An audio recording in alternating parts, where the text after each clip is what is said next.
In July 1979, two teenagers, Edward Hope Smith and Alfred Evans, went missing from Atlanta, Georgia. The parents, the entire city was nervous. There was a lot of pressure on the Atlanta Police Department to solve the case. 1 week later, the bodies of the two teenagers were discovered. Both had been murdered. Their killings would set in motion one of the biggest unsolved series of murders in U.S. history. It just went on, and it seemed that nobody could figure out how to find who the killer was. Over the next 2 years, around 29 children and young adults were kidnapped and murdered. They became known as the Atlanta child murders. It was an extraordinary time in Atlanta. As the eyes of the world watched on, investigators came to believe that one lone killer could be responsible. This person's living amongst you. You have no idea who it is, and you don't know who's next. Forensic evidence would link just one suspect to the Atlanta child murders, and Wayne Williams was soon exposed as one of the world's most evil killers.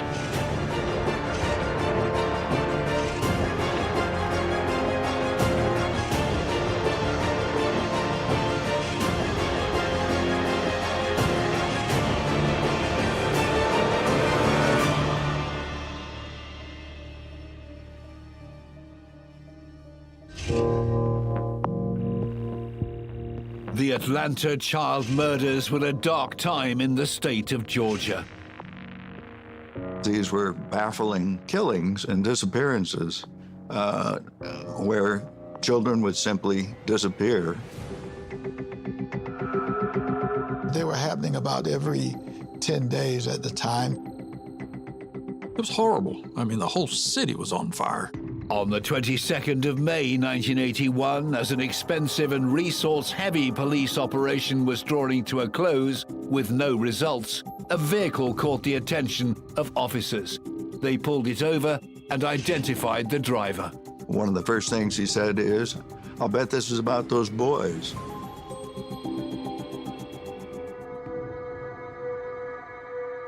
This killer's story begins on May the 27th, 1958, in Atlanta, Georgia. The area where he lived was a middle-class neighborhood, predominantly black residents, a modest house. They doted on Wayne. They were both school teachers.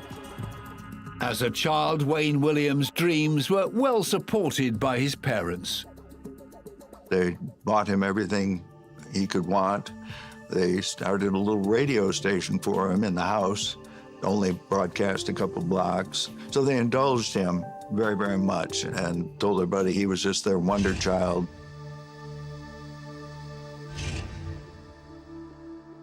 His parents tried to support financially his economic activities. And so he led him to almost bankruptcy, trying to help him do some of the things that he wanted to do. Throughout his teenage years, Williams tried out many hobbies, such as photography, but nothing seemed to take off for him. I think probably he was a good communicator, he was a good manipulator, and he loved being in the spotlight.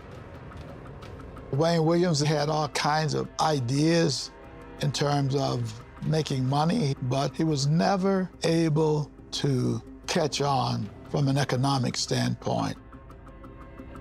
At 18 years old, Wayne Williams was still living in the family home with his parents. He'd never lived anywhere else, and it was just a little peculiar. His characteristics tended to make him sort of a loner.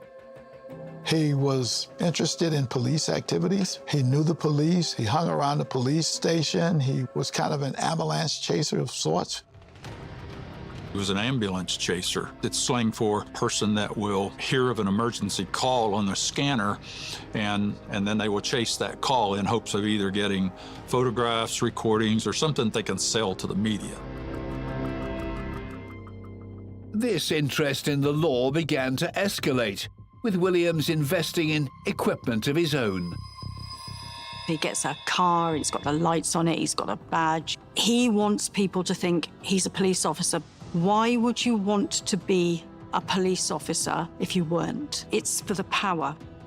Inevitably, in May 1976, 18-year-old Willams was arrested in Atlanta for impersonating a police officer and for unauthorized use of a vehicle. He was not, however, convicted for the offence. Well, there are no charges are brought. He's just given a warning.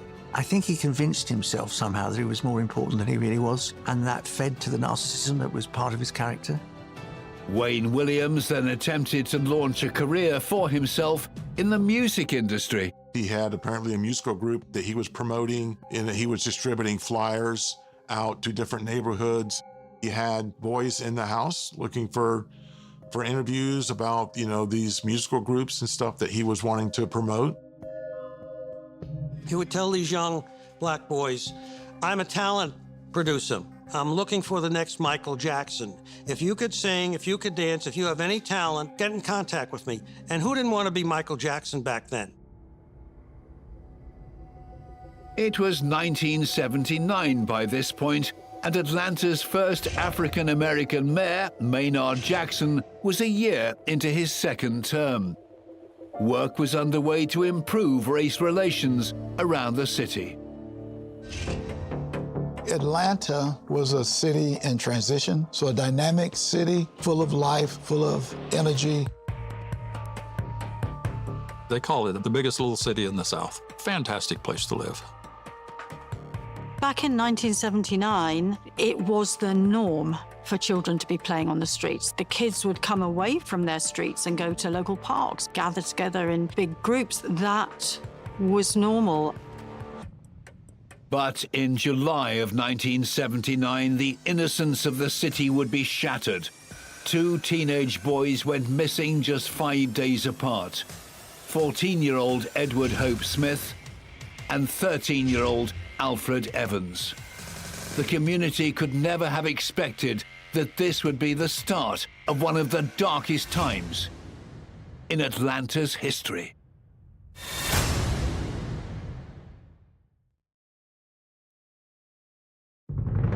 On the 28th of July 1979, 3 days after he was last seen, 13-year-old Alfred Evans' body was discovered face down in a wooded area of Atlanta, Georgia.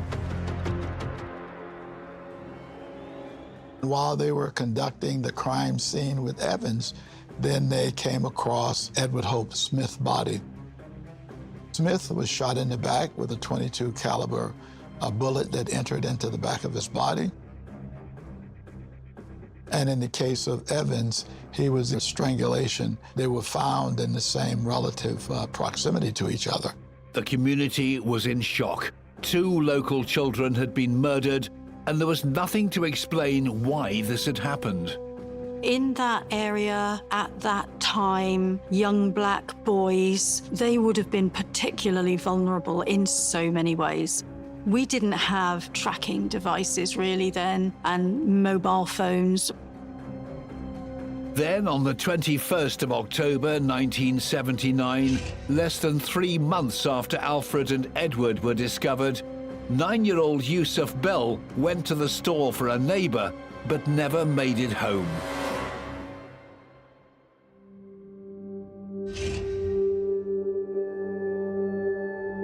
Yusuf had been strangled to death. His body was discovered on the 8th of November in an abandoned school. And it slowly evolved where every few months or so, another child would go missing.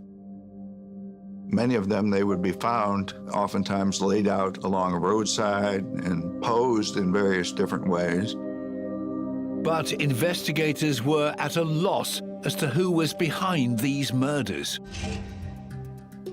Something like this creates incredible fear because you know this person's living amongst you. You just can't see them. You have no idea who it is, and you don't know who's next.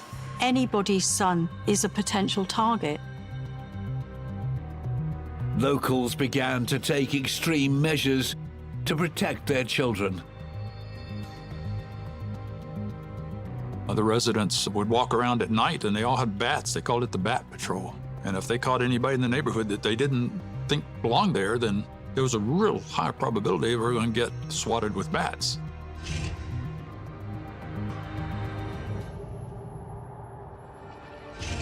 I think there's a racial pressure as well. The communities were thinking and saying, you're not giving us the attention because we're black, and they were probably right.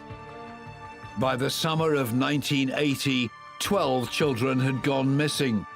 But officials were still unsure if this was the work of just one killer.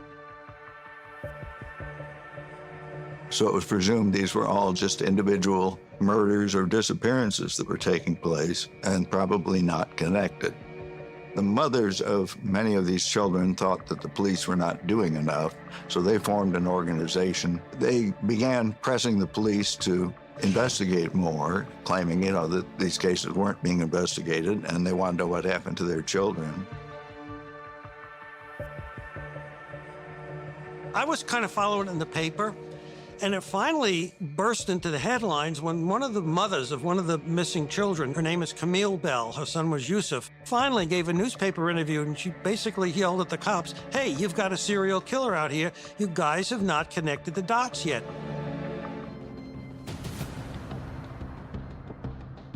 They thought it might be a white person because the history of serial killings were such that they were not looking at an African American.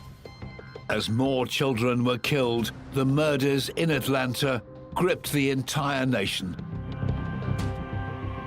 It became a big national story here in the United States. It just went on, and it seemed that nobody could figure out how to find who the killer was. On the 21st of August 1980, just over 1 year after the first two children were killed, the body of 13-year-old Clifford Jones was discovered. He'd been visiting his grandmother in Atlanta. My first involvement was when Clifford Jones was murdered. He was laid out on his back with his arm out to the side. He had fibers on him, some of the key fibers. At the time, we didn't know where they came from. I was a forensic scientist working for the Georgia Bureau of Investigation, and I'd look at bits of hairs and fibers and small things under a microscope to try to connect victims to suspects. I was called to a crime scene to assist the city of Atlanta. I did collections from Clifford Jones's body that night. We started pulling microscopic fibers from the bodies. We found a lot of dog hair on the victim. Certain particular fibers started linking cases together, for example, and there were violet acetate fibers and dog hair that became kind of primary linkages that I started finding on bodies similar to one another.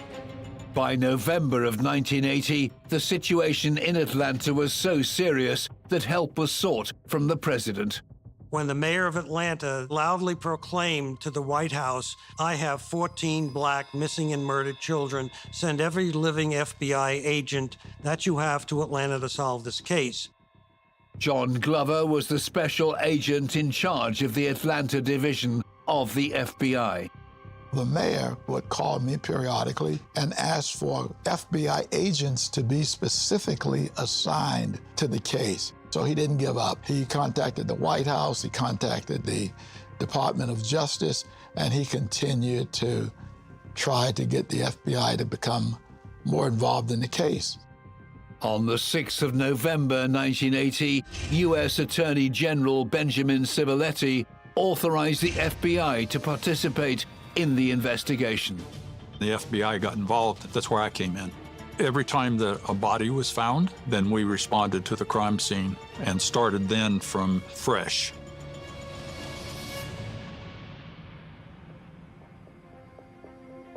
I had to make sure that we communicated factually what was going on in the case and reporting it from an FBI perspective to the FBI headquarters, to the White House.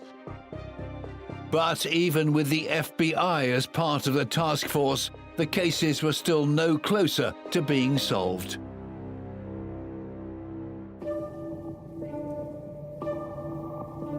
I was an FBI agent in the Atlanta field office of the FBI, and I worked all the major cases in Atlanta. We had 30 agents assigned to the task force, and we had looked at all the cases, and we really came up with nothing. The impact on the Atlanta community was dramatic, and there was no progress. No one could find anybody who might have been guilty.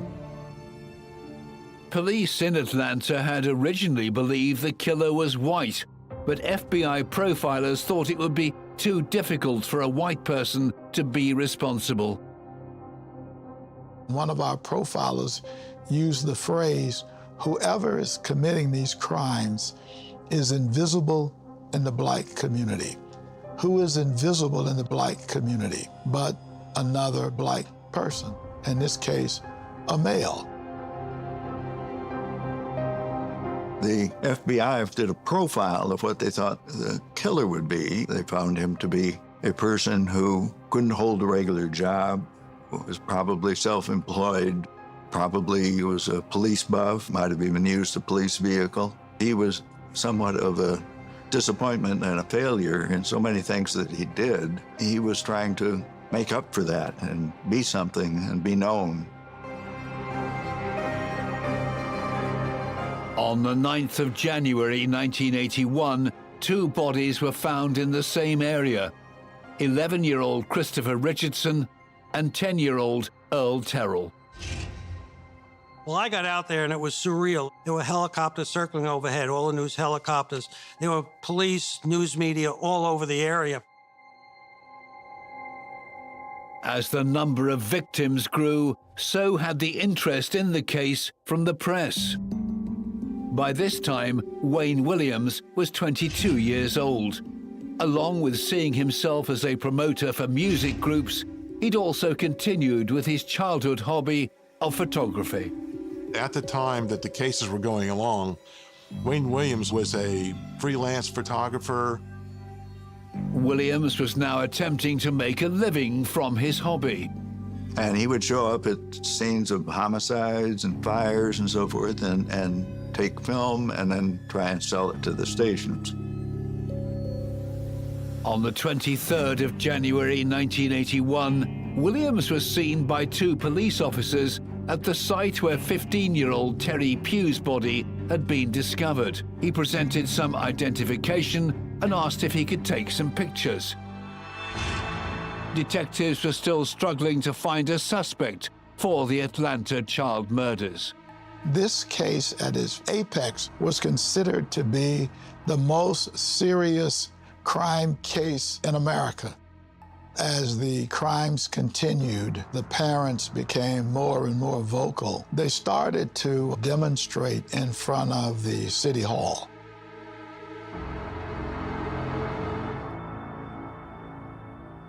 In the background, Larry Peterson was still collecting fibers from the crime scenes in the hope of finding enough connections to identify the killer forensically.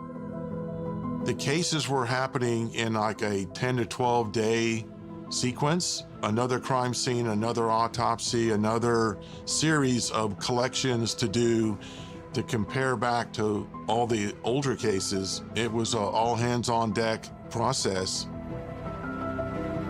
The press eventually found out about the forensic line of inquiry and published an article about it.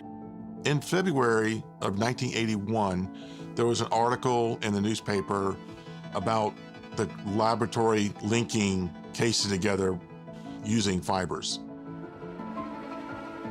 We saw that as being a negative. We involved in the case were upset with that information that it got out. The news leak about the fibers could have jeopardized the entire investigation. It was likely the killer now knew what type of evidence the police were looking at. The Atlanta child murderer remained undiscovered and could now make a better plan for hiding his tracks, leaving more children at risk of murder.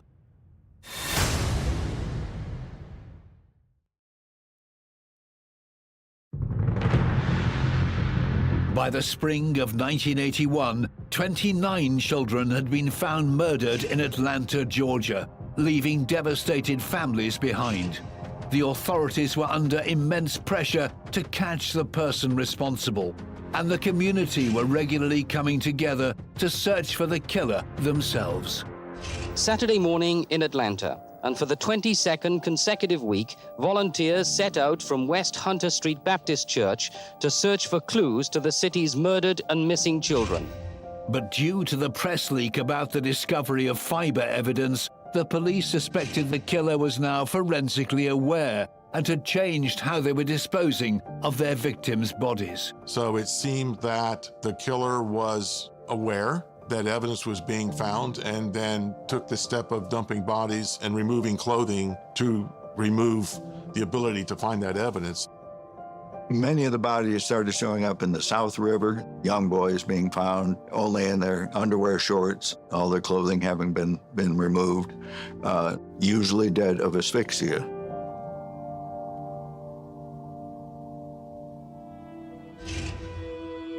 On the 27th of April 1981, the body of 21-year-old Jimmy Ray Payne was discovered by two boys fishing. The earlier murders had mainly been children, but this adult killing had many of the same characteristics. Jimmy's body had been disposed of in a river. He had been asphyxiated, but it wasn't entirely clear how. There were no stab wounds, there were no bullet wounds. Get down there, and the belief was that the body had been thrown off of one of the bridges. The bodies were showing up in both the South River and the Chattahoochee River. Mike McComas came up with an idea. We kind of put together this plan and presented it to Jim Procopio and some of the other guys, and just said, hey, we need to set up surveillance on these two rivers.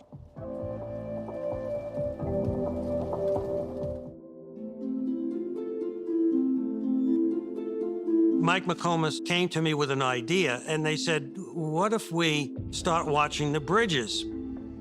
I told them so. I says, you know how many bridges there are in the Atlanta area? I said, there are hundreds. How do you know we're going to get the right one? The team decided to monitor a limited number of bridges based on the likelihood that a body might be thrown from there. The number of officers needed to pull off an operation like this would be huge. It was a tremendous manpower eater. To cover the bridges, it took 140 people, and that's at least 4 on a bridge, sundown to sunup, 7 days a week. Jim Procopio had given the team a maximum 4 weeks to run their bridge surveillance, starting on the 26th of April, 1981. As the end of the 4 weeks approached, the costly operation had yielded no results. We were told that Friday morning it was over as far as the surveillance goes. We hadn't gotten anything, and we're burning astronomical numbers as far as the logistics go. On the evening of May 21st and early morning hours of May 22nd, it was the last night of the bridge surveillance. That's when an incident took place. At around 3 a.m., with one surveillance team stationed at the James Jackson Parkway Bridge, investigators finally got the break they'd been waiting for. One of the officers on the riverbank heard something splash into the river and saw a car on the bridge. Police on the road pulled the vehicle over. The guy identifies himself as Wayne Williams. And I said, hey, do you mind getting in the car with me so we can sit and talk a minute? First words out of his mouth, this is about those missing and murdered children.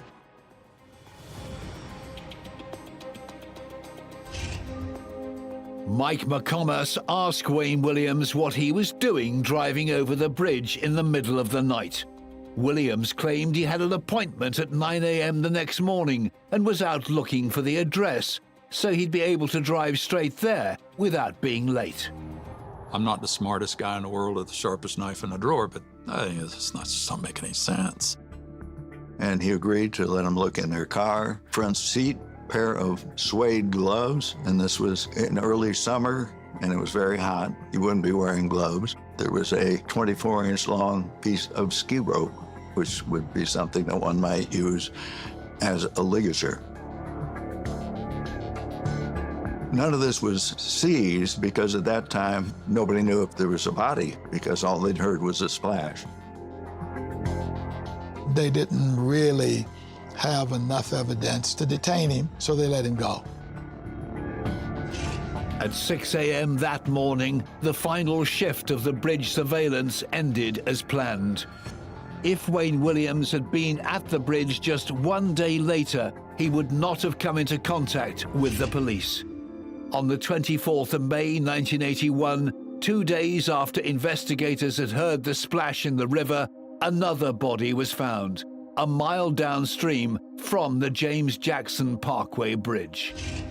The body of Nathaniel Cater washed up on the shore on the Fulton County side of the Chattahoochee River, almost exactly the same place where another young man had been found 30 days earlier, Jimmy Ray Payne.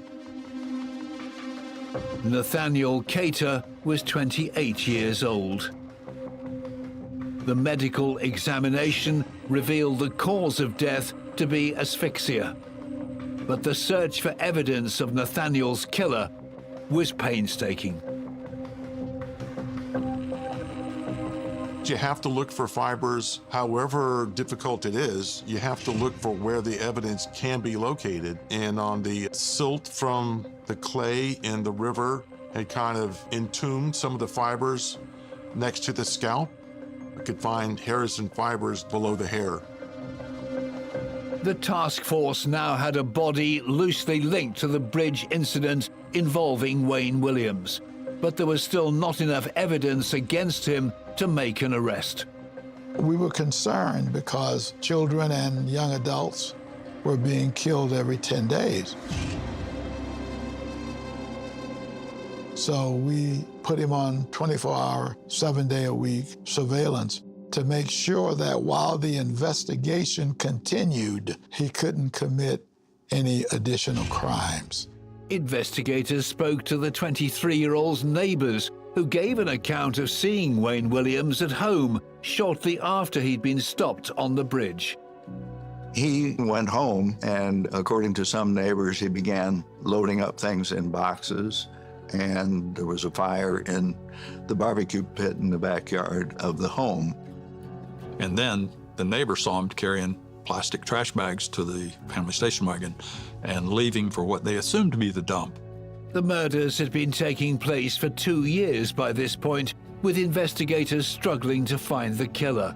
And their prime suspect may have just destroyed the evidence needed to prove it was him.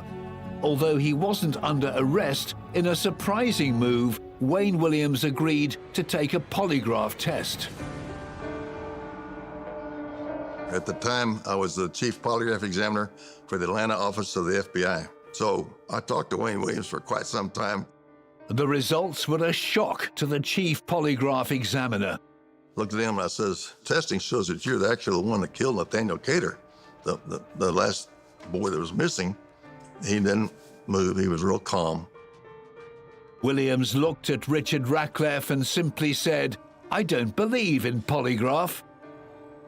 They didn't arrest him that night. The district attorney declined to authorize a warrant. Wayne Willams was allowed to leave. And then when he walked outside, he looked at me and he says, "You're very good. You really know what you're doing."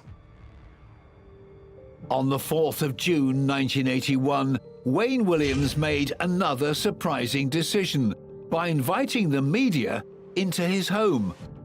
He gives an impromptu press conference and says, "I'm innocent, and what's more, I've taken 3 lie detector tests. I have got nothing to do with all these murders."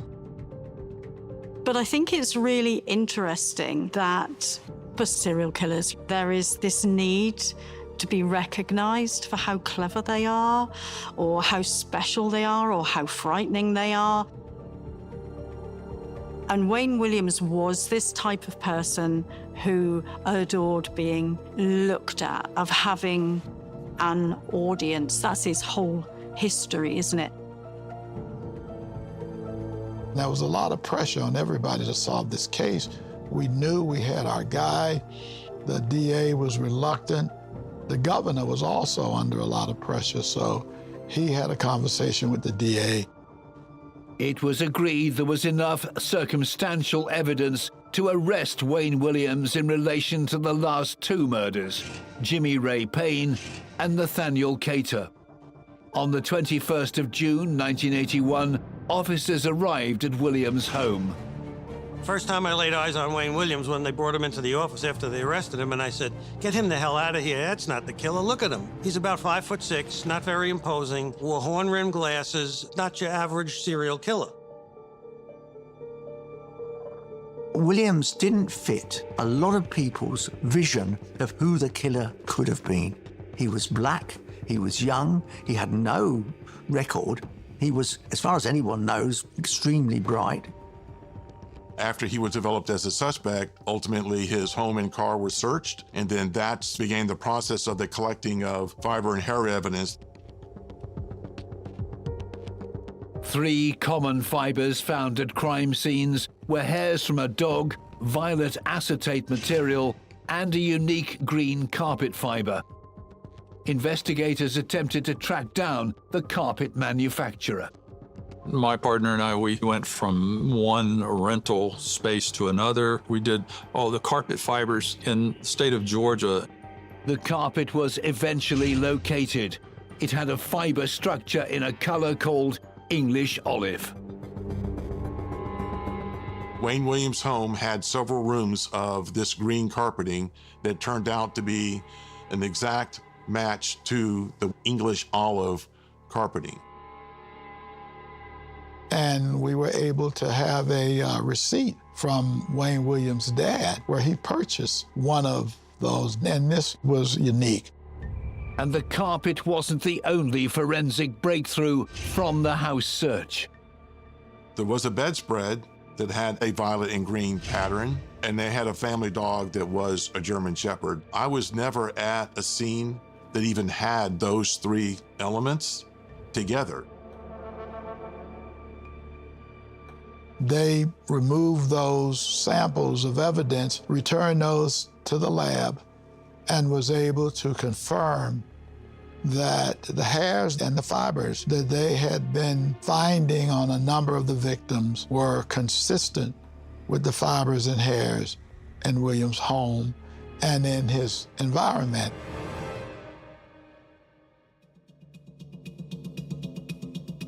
The eureka moment was clearly at the point where I put the green carpet fiber from the Williams home under the microscope because I knew what I was looking for, and it was exactly a match. Just to look at it and see it was just an amazing eureka moment. And then when I put the violet part from the bedspread, and it was a violet acetate, just like the acetate fibers linking so many cases, and then the dog hairs look like the dog hair again. This combination seemed overly strong to just be a random accident that could happen. Further evidence came from examining the family vehicles. As Wayne Williams would get a vehicle, fibers from that vehicle would begin showing up on victims, as well as the fibers from the house. Eventually, the FBI and the Atlanta police accumulate sufficient forensic evidence, mostly fiber, to charge Williams with 2 of the murders, Jimmy Ray Payne and Nathaniel Cater. On the 17th of July 1981, Wayne Williams was indicted for the murders of Jimmy and Nathaniel. Joseph Trelay was the assistant district attorney at the time. So we knew we were preparing a case where we were going to have to prove that Wayne Williams was not just the killer of Jimmy Ray Payne and Nathaniel Cater, but was probably the serial killer that had been terrorizing Atlanta for the previous 2 years. 29 children had been killed over the previous 2 years, but detectives were certain the Atlanta child murderer was now in custody. Investigators needed proof they had the person responsible, or the real killer could strike again.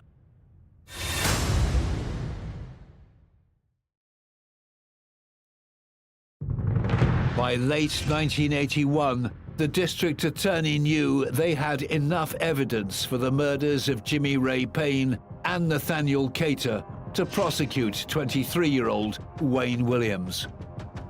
The state also introduced evidence of 10 of the child murders in an attempt to show the consistencies between them all.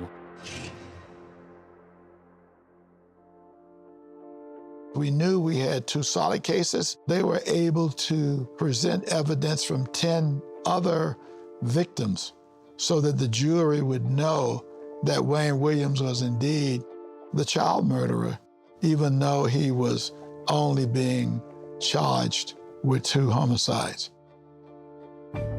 The trial started on the 6th of January 1982 in Fulton County.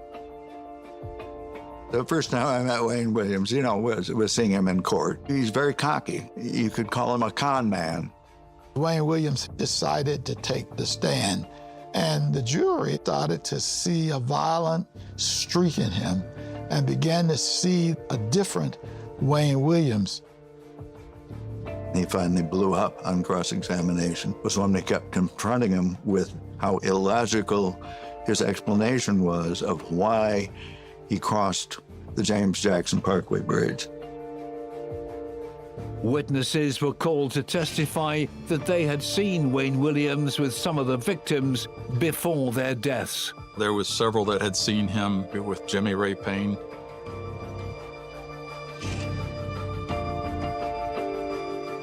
Two other witnesses had seen Williams with Nathaniel Cater. One witness, who may have been the last person to see Cater alive, testified that they saw Williams and Cater leaving a theater together, holding hands. It's those little things. You just keep throwing so many sticks on the fire and the fire gets bigger. Another witness had seen Williams with 15-year-old Terry Pugh. It was at Terry's deposition site where Williams had turned up offering to shoot crime scene photos for the police. Other witnesses testified to seeing him with 14-year-old Luby Jeter, 18-year-old Larry Rogers, 15-year-old Joseph Bell, and 16-year-old William Barrett. And he had flyers, which he'd created, specifically targeting young black boys, which was how he was managed to convince them, let's go down to the studio and we'll, talk about it and maybe we'll make a demo. He was there to make them the next, as he said, the next Jackson 5. A lot of these young boys are looking for a way to get out of a socioeconomic place in which they find themselves. It's enticing them with illusions of grandeur in the future, That kind of answered our question as to how he was getting them in the car. That's why he got away with it so long. Nobody noticed him. Wayne Williams had also been seen with scratches on his arms, consistent with those caused by victims when they're being strangled. Wayne Williams had such scratches, and there were 5 witnesses who testified about the scratch marks. In court, fiber evidence was presented to the jury. In many of the cases where the evidence was introduced in the trial, fibers consistent with Williams' environment were found on the victims' bodies. At least 9 of them had dog hairs consistent with those of the Williams family dog. There were too many similarities, not only by race and sex, age, placement in a river, but similar fibers linking together. So there was, I think, an overwhelming amount to show that those cases seemed to be linked to one another. There's tons of evidence that pointed to Wayne Williams and nothing that identified anybody other than Wayne Williams.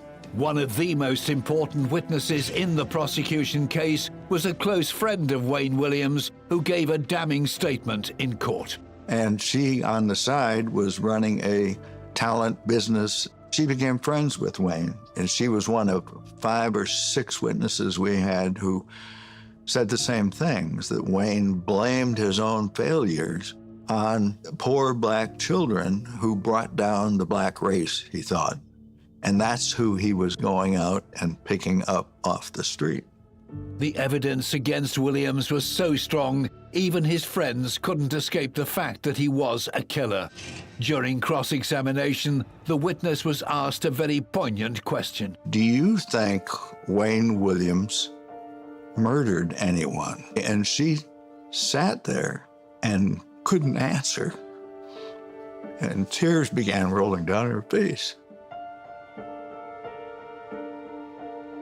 And as she did, the jury, you could see the jury leaning forward, wanting to know, what is the answer here? And she said, yes, he did. And it was the most dramatic moment I'd ever seen in a courtroom. And right after that, we rested her case because she had just been a powerful witness.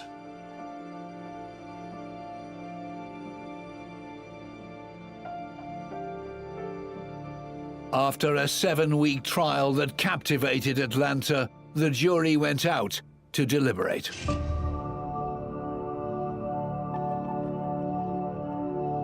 During that time, of course, we were just pacing and wondering, did the jury understand the fiber evidence? Did they understand the significance of these things?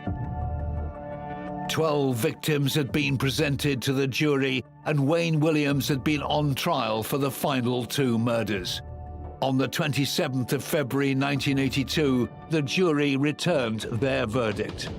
Jury took only 11 hours, very short time, found him guilty on both counts. He was found guilty of 2 counts of murder, and he was sentenced to 2 life sentences to run consecutive to each other. The verdict confirmed that Willams had killed Jimmy Ray Payne and Nathaniel Cater. Although it's never been proven in court, many believe that Wayne Willams is the Atlanta child murderer who eluded investigators for so long. Oh, I felt great. Well, they put an end to this nightmare. It was the worst time in the history of modern Atlanta. There is no worse time period where you lose 25 young children to a serial killer. When you weighed all the evidence, all the facts, there was no question that it was this guy. We were pleased the jury confirmed our belief, even though there were skeptics, and there still are skeptics. But I'm convinced that Wayne Willams is the Atlanta child murders and that he's guilty of the 2 crimes that he's committed and others that we believe he did, but there was just not enough evidence to present those cases to a jury.